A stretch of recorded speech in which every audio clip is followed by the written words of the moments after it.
अस्सलाम वालेकुम नाज़रीन, आऊं आहियां अनवर अली सोलंकी ऐं तव्हां ॾिसी रहिया आहियो सिंधी शूज़ न्यूज़ टीवी। ख़बर शामिल कंदासीं मोरको सिटी रिपोर्टर आरिफ अली यूसुफज़ई जी।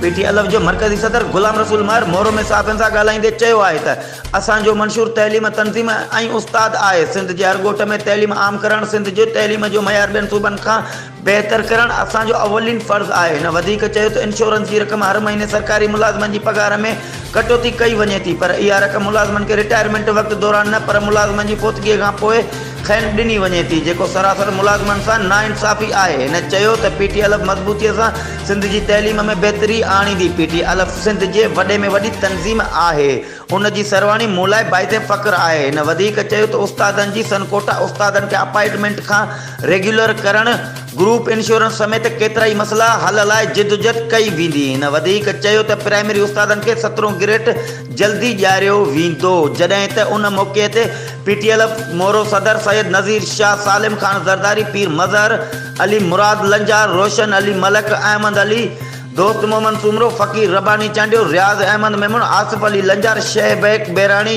जावेद राजपूत, करीम दल, मोहम्मद रमज़ान राहू, ममताज़ सोलंकी, अज़ीज़ुल्लाह खोसो समेत सभई उस्तादनि PTLF जे मरकज़ी सदर जी आमद ते गुलनि जी वर्का करे ख़ैस सिंध जूं सूखड़ियूं, अजरक ऐं टोपियूं पिणु पेश कयूं। वधीक ख़बरुनि ऐं अपडेट्स लाइ ॾिसंदा रहो सिंधी शूज़ न्यूज़ टीवी।